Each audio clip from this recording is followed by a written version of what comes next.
Hi everyone, welcome back to Diksha's education hub. तो polity का आज हम कर रहे हैं पार्ट 3। इससे पहले हमने पार्ट 1 कंप्लीट कर लिया था। पहले में हमने आर्टिकल नंबर 1 से लेके आर्टिकल नंबर 4 तक पढ़ा कि कोई भी टेरिटरी अगर फॉरेन की हमें ऐड करनी हो इंडिया के अंदर तो कैसे करेंगे। वो था आर्टिकल 2 में। और अगर अंदर ही इंडिया के जो स्टेट्स हैं उन्हीं में चेंजेस करने हैं, ऑल्ट्रेशन करनी है, नाम बदलना है, तो that was under article number 3। Article number 4 में बोल रहा था कि अगर ये कोई भी चेंज करेंगे तो प्रेसिडेंट हस्तक्षेप नहीं करेंगे, और जैसे कि आर्टिकल 368 में लिखा है कि प्रेसिडेंट पार्टिसिपेट कर सकते हैं, पर उसमें से आर्टिकल नंबर 2 एंड 3 को रिमूव कर दिया है। फिर हमने पार्ट 2 करा, that is about the citizenship के आर्टिकल थे 5 से लेके 11 तक। 11 की पावर देता है पार्लियामेंट को कि अगर सिटीजनशिप से रिलेटेड आपको कोई भी चेंज करना है तो आप कर सकते हैं। Finally we are entering toward the part number 3 which is your fundamental rights. ऐसे राइट्स जो आपको बचपन से मिले हैं। तो अगर मैं आपसे पूछूं कि जो वोटिंग का राइट है वो फंडामेंटल राइट है, तो आंसर विल बी नो, क्योंकि आप वोटिंग तो 18 साल की उम्र में करते हो, तो इसका आंसर होगा नो। ठीक है, तो चलिए जी स्टार्ट करते हैं। फंडामेंटल राइट्स क्या होते हैं। आर्टिकल नंबर 12 से लेके 35 तक इनका नंबर रहेगा। फर्स्ट ऑफ ऑल ये आपको ध्यान में रखना है। अब ये आइडिया कहाँ से लिया था हमने फंडामेंटल राइट्स का? फंडामेंटल राइट्स का आइडिया हमने लिया था बिल ऑफ राइट्स, यानी कि यूएस के कॉन्स्टिट्यूशन से। खास बात यह है कि जब यूएस ने अपना संविधान बनाया था तो उस टाइम पे उन्होंने ऐसे फंडामेंटल राइट्स ऐड नहीं करे थे, उन्होंने अमेंडमेंट के साथ ये राइट ऐड करे थे, अमेंडमेंट से करे थे। ठीक है, पर इंडिया का जो कॉन्स्टिट्यूशन है उसमें जो बिल ऑफ राइट्स से आइडिया लिया था फंडामेंटल राइट्स का, वो ओरिजिनली ऐड करा था। मतलब जब हमारे कॉन्स्टिट्यूशन की फ्रेमिंग हुई थी, ड्राफ्ट लाया गया था, तो उसके अंदर पहले ही मेंशन करा था कि जो यूएस के अंदर बिल ऑफ राइट्स है उसकी तरह हमारे पास यहाँ पे फंडामेंटल राइट्स होंगे, जो कि हम ऐड करेंगे पार्ट 3 के अंदर। तो इंडिया के अंदर इसको मैग्ना कार्टा ऑफ इंडिया भी कहा जाता है। तो Magna carta of India part 3 fundamental right को बोला जाता है।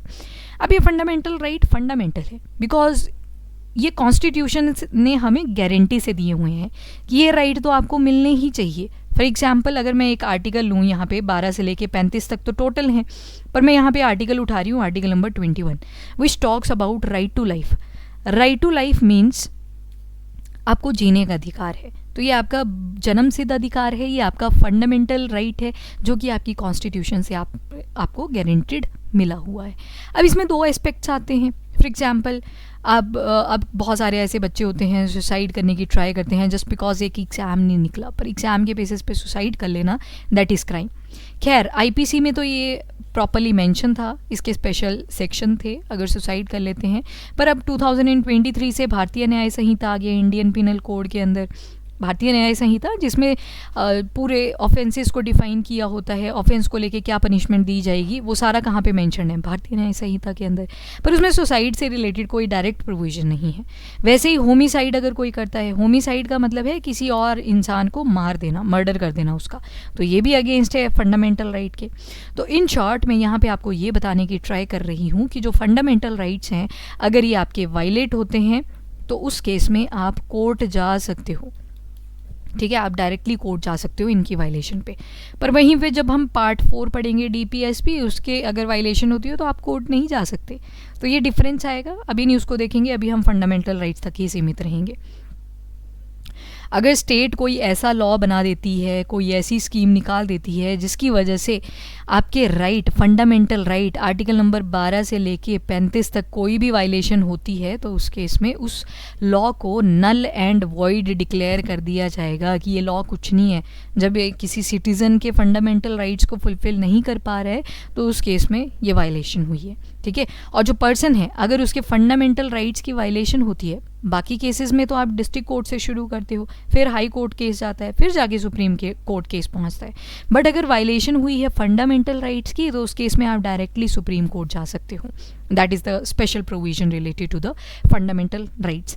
और ये कहाँ पे हमें गारंटी मिली है कि आप सुप्रीम कोर्ट डायरेक्टली जा सकते हो अगर आपका फंडामेंटल राइट वायलेट होता है? तो it is guaranteed bye fundamental right number article 32। तो जो आर्टिकल 32 हम पढ़ेंगे उसमें देखेंगे कि ये पावर कॉन्स्टिट्यूशन ने हमें आर्टिकल 32 में दी है कि अगर फंडामेंटल राइट्स का वायलेशन होता है तो उस केस में आप क्या कर सकते हो, सुप्रीम कोर्ट डायरेक्टली जा सकते हो। पर अभी हम यहाँ पर मैंने एक्सेप्शन की बात नहीं करी। जब इमरजेंसी लगेगी तो कुछ हमारे फंडामेंटल राइट्स होते हैं वो फंक्शन करते हैं, बाकी सारे सस्पेंड हो जाते हैं। जैसे अगर मैं बोल दूँ आर्टिकल नंबर 20 और 21, सिर्फ ये दो होते हैं जो चलते रहते हैं, बाकी सारे सस्पेंड हो जाते हैं। तो that is the exceptional case. वो एक्सेप्शन अभी पढ़नी है हमने, अभी आप फंडामेंटल राइट्स पे ही फोकस करोगे। ये देखो, that can be suspended by president. President fundamental rights को सस्पेंड कर सकता है एक्सेप्ट आर्टिकल नंबर 20 एंड 21। अभी देखेंगे 20 और 21 में क्या है, थोड़ा सा आइडिया मैंने आपको दे ही दिया। ये आपका परसिक्यूशन वगैरह से रिलेटेड होगा, जो आर्टिकल नंबर 20 है, अरेस्ट वगैरह से रिलेटेड होगा। आर्टिकल 21 राइट टू लाइफ, जीने का अधिकार थोड़ी छीन लेंगे अगर इमरजेंसी डिक्लेयर कर दी जाती है। तो सस्पेंशन कर सकते हैं फंडामेंटल राइट्स की, पर सिर्फ प्रेसिडेंट करेंगे, वो भी कब, जब नेशनल इमरजेंसी लगेगी। नेशनल इमरजेंसी आती है आपके आर्टिकल नंबर 352 में। अब ये अभी बहुत दूर है, प्रेसिडेंट जब हम पढ़ेंगे तो उसमें भी आएंगे, और उसके बाद इमरजेंसी के जो प्रोविजंस हैं वहाँ पे इसके बारे में देखेंगे। तो as per article 358 and as per article 359 जो इमरजेंसी में हम पढ़ेंगे उसमें ऑलरेडी ये चीज़ मेंशन करी है कि जो फंडामेंटल राइट्स हैं इनको सस्पेंड किया जा सकता है बाय प्रेसिडेंट। अब जो फंडामेंटल राइट्स हैं ये रेजिडेंट्स को गारंटीड हैं। अब यहाँ पे लिखा है वर्ड रेजिडेंट। अब रेजिडेंट तो कोई भी हो सकता है। अभी लास्ट लेक्चर अगर आपने लगाया है तो सिटीजनशिप में हमने क्या बात करी थी, जब एनपीआर पढ़ा था वहाँ पे रेजिडेंट की बात करी थी। अगर कोई फॉरेनर 6 महीने के लिए भी इंडिया के अंदर रहता है तो उसको हम रेजिडेंट कंसीडर कर लेते हैं, यानी कि जब भी कोई स्कीम आएगी तो उस बेनिफिशियरी को हमें काउंट करना पड़ेगा, राइट। तो यहाँ पे बोला है कि जो फंडामेंटल राइट्स हैं ये रेजिडेंट्स को गारंटी करी जाती है इसकी। पर सारे के सारे फंडामेंटल राइट्स एलियन या फिर फॉरेनर्स को नहीं दिए जाते। कुछ एक्सेप्शंस होंगी जो सिर्फ किसको दी जाएंगी, सिटीजन्स को। तो हमने बोला कि आर्टिकल नंबर 12 से लेके 35 तक क्या है, फंडामेंटल राइट्स हैं। पर आपने कुछ आर्टिकल याद रखने हैं, जैसे 15, 16, 19 और 29, 30। ठीक है, 15, 16 इकट्ठे हैं, 29, 30 इकट्ठे हैं, बीच में 19 याद रख लेना। 15, 16, 19 और 29, 30 ये वाले जो आर्टिकल हैं ये सिर्फ दिए जाते हैं जो इंडिया के सिटीज़न हैं। कोई फॉरेनर भी आया था अनटिल और अनलेस वो रेजिडेंट है, तो ये जो आर्टिकल हैं आपके आर्टिकल 15, 16, 19, 29 एंड 30 ये एलियंस को नहीं दिए जाते, ये फॉरेनर्स को नहीं दिए जाते। बेशक वो 6 महीने के लिए रह चुके हैं, इंडिया के रेजिडेंट बन चुके हैं, पर ये वाले जो आर्टिकल हैं 15, 16, 19, 29, 30 ये इनको नहीं दिए जाएंगे। Do remember that. तो फिर कौन कौन से आर्टिकल दिए जाएंगे, बस बाकी 12 से लेके 12 और 13 तो खैर डेफिनेशन कंसिस्ट करता है, वो स्टेट से रिलेटेड है। स्टेट यानी कि गवर्नमेंट सेक्टर आगे जो अपने लॉज वगैरह खुद बना रहे हैं, ऑटोनमस बॉडीज़ हैं, उनकी बात करता है आर्टिकल नंबर 12 एंड 30। तो यहाँ से मतलब है कि आर्टिकल नंबर 14, फिर 15, 16 तो ऐसे आगे जो तो सिर्फ किसको हैं, इंडियन सिटीजन्स को हैं। तो बाकी के सारे आर्टिकल आप देखोगे कि प्रोवाइड करे जाते हैं एलियंस को भी। अब यहाँ पे आर्टिकल 17 नहीं लिखा है तो उसको भी आप ऐड कर सकते हो, अनटचेबिलिटी का है, छुआछूत नहीं करनी है किसी के साथ। तो इंडीड सी बात है, वो यहाँ पे एलियंस के साथ भी नहीं होती, पर बेसिक अगर हम प्रोविजंस देखें तो वो भी यहाँ पे इंक्लूडेड है। तो याद रखना 15, 16, 19, 29, 30 ये सिर्फ ऐसे आर्टिकल्स हैं जो किसको दिए गए, इंडियन सिटीजन्स को। बाकी भी दे रखे हैं, 14 इनको भी है, बाकी तो सारे ही हैं, 12 से 35 तक सारे ही अलाउड हैं, पर this is the exceptional case, वो याद रखना है आपने। सबसे पहले तो आर्टिकल नंबर 12, तो हमने अभी फंडामेंटल राइट्स कैसे डिफाइन करने हैं वो सब देखा। तो इसमें स्टेट की डेफिनेशन और फंडामेंटल राइट्स की डेफिनेशन आपको मिल जाती है। स्टेट क्या होता है, स्टेट होता है जो ऑटोनमस होता है नेचर में, जिसके पास अपनी एक रेगुलेटरी बॉडी होती है, जिसके पास वो ऑटोनमस हो सकती है, अपने हिसाब से काम कर सकती है, उन सभी को हम क्या कह देते हैं, स्टेट कह देते हैं। और साथ में फंडामेंटल राइट को हमने डिफाइन किया कि फंडामेंटल हैं, बर्थ राइट हैं, एक्सेप्शनल केसेस क्या क्या हैं वो हमने देखा। तो ये सारा कहाँ पे डिफाइंड है, आर्टिकल नंबर 12 में। जो सबसे इंपॉर्टेंट चीज़ हमने देखी कि जो अमेरिकन कॉन्स्टिट्यूशन है, यूएस कॉन्स्टिट्यूशन है, उसका जो बिल ऑफ राइट उन्होंने बाद में जाके ऐड करा था, उसको हमने ओरिजिनली अपने कॉन्स्टिट्यूशन में डाला था। That was part number 3 which is fundamental right. Article 13 की अगर बात करें तो क्या जो स्टेट्स होती हैं they need to be very careful जब लॉ बनाती हैं। अब स्टेट जैसे कि रेगुलेटरी बॉडी हमने पढ़ी, लॉज बनाएंगे, रेगुलेशंस बनाएंगे। तो जब भी कोई लॉ रेगुलेशन बनाएगा हमारा स्टेट, सरकार आप अज्यूम करके चलो, अगर सरकार कोई भी लॉ बना रही है तो उस केस में क्या ध्यान रखना है कि जो फंडामेंटल राइट है वो वायलेट नहीं होना चाहिए। अब जैसे एग्जाम्पल ले लेते हैं, मान लो गवर्नमेंट क्या कर रहा है, झारखंड के अंदर जो जादूगुड़ा एरिया है वहाँ पे कॉन्टीन्यूसली यूरेनियम की माइनिंग करवा रहा है, पर वहाँ के लोगों की लाइफ अगर आप देखोगे ना जादूगुड़ा की, तो बहुत ज़्यादा इम्पैक्ट हो चुकी हैं। इम्पैक्ट इन द सेंस कि वहाँ पे जो आज बच्चे पैदा हो रहे हैं वो डिफॉर्म पैदा हो रहे हैं, कईयों को लिम्स प्रॉपर नहीं है, कहीं मेंटली स्टेबल नहीं है, तो कोई ना कोई डिफॉर्मिटी वहाँ पे है। तो वहाँ पे उनका एक फंडामेंटल राइट भी वायलेट हुआ है, that is article number 21 which talks about right to life. तो सांस ही लेने का अधिकार नहीं वो बोलता है हेल्दी लाइफ के बारे में भी, ठीक है। तो वहाँ के लोगों की तो लाइफ जो है वो एट ब्रूटल लेवल चल रही है इस टाइम पे। खैर गवर्नमेंट्स इस चीज़ को काफ़ी इग्नोर करती हैं, वो बोलते हैं कि आप ये जगह ही छोड़ के चले जाओ। वो कहाँ जाएंगे, उनके पास तो ज़मीन है वहाँ पे।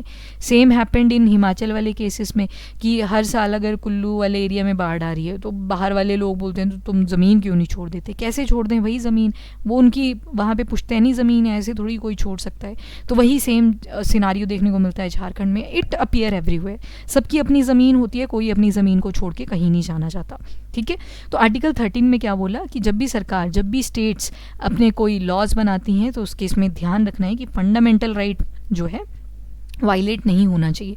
वाइल अगर मान लो ऐसा लॉ बना भी दिया जिसके तहत फंडामेंटल राइट वायलेट हो भी गया, तो उसके लिए फिर सुप्रीम कोर्ट बैठा है, वो जुडिशियल रिव्यू करेंगे, वो चेक करेंगे उस लॉ को और देखेंगे कि क्या किसी पर्सन का फंडामेंटल राइट वायलेट हो रहा है, तो वो पूरा चीज़ वहाँ पे चेक करी जाएगी। तो judicial review is very important. इसी वजह से जो एग्जीक्यूटिव है और जो जुडिशरी है इनको हमने सेपरेट रखा था। सेपरेशन का यही मेन रीज़न था ताकि सुप्रीम कोर्ट पूरे रूल्स एंड रेगुलेशन के साथ गवर्नमेंट के ऊपर चेक रख सके। तो इसी वजह से तो सुप्रीम कोर्ट क्वेश्चन करता है रूलिंग गवर्नमेंट से।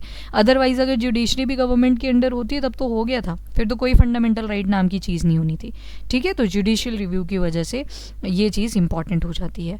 आइडिया जो था ये जुडिशियल रिव्यू का भी, ये भी कहाँ से लिया है हमने, तो यूएसए से ही लिया है, यूनाइटेड स्टेट ऑफ अमेरिका। इसके बाद आता है आर्टिकल नंबर 14। आर्टिकल 14 हमने दो डेफिनेशन के बेसिस पे बनाया है। एक है इक्वालिटी बिफोर लॉ, यानी कि लॉ से ऊपर कोई भी इंसान नहीं है। सबसे ऊपर कौन है, सबसे सुप्रीम क्या है, लॉ है, नियम है, उसके नीचे फिर बाकी के लोग आते हैं, ठीक है। Resident would be better term. तो ये हमने कोटेशन लिया है यूनाइटेड किंगडम के कॉन्स्टिट्यूशन से। वैसे एक बोला है equal protection of law, UK से हमने लिया कि कोई भी लॉ से ऊपर नहीं है। कोई ऐसे सोचे कि लॉ तो कुछ नहीं है, मैं तो ब्रेक करने के लिए बनाऊँ, नहीं जी, आर्टिकल 14 के हिसाब से आप लॉ से ऊपर नहीं हो, ठीक है। फर्स्ट थिंग जो हमने यूनाइटेड किंगडम से लिया था। और एक है इक्वल प्रोटेक्शन ऑफ लॉ, ये हमने यूएस से लिया है, जहाँ पे बोला गया है कि जो अनइक्वल हैं उनको अनइक्वली ही ट्रीट किया जाएगा। वेरी ब्रॉड टर्म, इसको हम केस स्टडीज़ के साथ समझेंगे। वेयर अनइक्वल ट्रीटेड अनइक्वली, ठीक है। अनइक्वल्स को अनइक्वल तरीके से ही ट्रीट किया जाएगा। मतलब ओवरऑल यहाँ पे बात करी गई है पॉजिटिव डिस्क्रिमिनेशन की। अब जैसे अनइक्वल के हिसाब से क्या बोल रहे हैं, देखो इसको ध्यान से समझना। अब केस स्टडी में समझा ही देती हूँ जब कर ही रहे हैं इसको। बोर्ड पे चलते हैं। यहाँ पे बोला कि जो अनइक्वल है उसको अनइक्वली ही ट्रीट किया जाएगा। अब आप देखोगे कि आर्टिकल 14 से हम इक्वालिटी की बात शुरू कर रहे हैं, ठीक है, इक्वालिटी के ऊपर फोकस कर रहे हैं। तो ये क्या मतलब हुआ कि इक्वल प्रोटेक्शन ऑफ लॉ, फिर हम बोल रहे हैं कि जो अनइक्वल है उसको अनइक्वल तरीके से ट्रीट किया जाएगा। मान लो ये कोई पर्सन है, एक टाइम था ये दलित कैटेगरी में आया करता था, तो जो सो कॉल्ड हाई क्लास हुआ करती थी वो काफ़ी ज़्यादा एट्रॉसिटी क्रिएट कर रही थी इन लोगों के ऊपर। अब क्या हुआ, यहाँ पे इक्वालिटी की तो बात कर ही नहीं सकते हम, क्यों, क्योंकि ये जो दलित था ये तो पिछड़ गया। अब ये पिछड़ा हुआ है तो इसके साथ करी जाएगी पॉजिटिव डिस्क्रिमिनेशन, यानी कि यहाँ पे इंट्रोड्यूस कर दिया concept of positive discrimination which means reservation. तो कर दिया ना, अनइक्वल जो था उसको हमने अनइक्वल ट्रीट करा। कैसे किया, तो पॉजिटिव डिस्क्रिमिनेशन प्रोवाइड करके। पॉजिटिव डिस्क्रिमिनेशन किसके साथ हुई, अनइक्वल के साथ हुई, यानी कि इस दलित पर्सन को तो बेनिफिट मिल रहा है, रिजर्वेशन मिल रही है। जॉब अपॉर्चुनिटी में, कॉलेज में एडमिशन लेनी है तो हर जगह पे क्या हो रहा है, एक पॉजिटिव नोट पे डिस्क्रिमिनेशन हो रही है। तो अनइक्वल को अगर इक्वल लेवल पे लेके आना है तो सबसे पहले क्या करना पड़ता है, अनइक्वल ट्रीटमेंट देना पड़ता है, अनइक्वल तरीके से उसको ट्रीट करना पड़ता है। अब ये रिजर्वेशन उस सो कॉल्ड हाई क्लास को तो नहीं दी गई। अब देखो, जैसे मान लो इसके पास, दलित के पास थे ₹10, ठीक है, और ये जो हाई क्लास था इसके पास थे ₹100। तो अनइक्वल को अनइक्वल तरीके से ट्रीट करना है, इसको अब ध्यान से समझो। यहाँ पे अभी भी हाई क्लास के पास 100 रुपया है, पर अब ये जो दलित है इसको ज़्यादा रिसोर्सेज प्रोवाइड कर दिए जाएंगे ताकि ये भी कितना अटेन कर सके, ₹100। ठीक है, तो ये बराबर लेके आना है तो अनइक्वल तरीके से ट्रीट करना है। यहाँ पे हम इक्वालिटी नहीं बोल सकते ना, तो तभी बोला अनइक्वल ट्रीट्स अनइक्वल। ठीक है, अनइक्वल को अनइक्वल की तरह ट्रीट करो, that was the reason behind. तो यही चीज़ बोली गई है हमारे आर्टिकल नंबर 14 में। ठीक है जी, तो यहाँ से हमारी इक्वालिटी अब शुरू हो रही है। और आर्टिकल 14 में 2 चीज़ें हमने ध्यान रखनी है, विच इज़, एक तो देख लिया इक्वालिटी बिफोर लॉ जो हमने यूके से लिया है, और दूसरा हमने देखा that is equal protection of law, जिसका मतलब है अनइक्वल को अनइक्वल तरीके से ट्रीट किया जाए, और अनइक्वल को अनइक्वल तरीके से ट्रीट किया जाए और तभी जाके इक्वालिटी आएगी। तो that comes under the article number 14। ठीक है जी, तो यहाँ पे होता है हमारा आज का लेक्चर कंप्लीट। अगले लेक्चर में हम देखेंगे from the article number 15। Thank you everyone, have a nice day, do subscribe if you are new to the channel.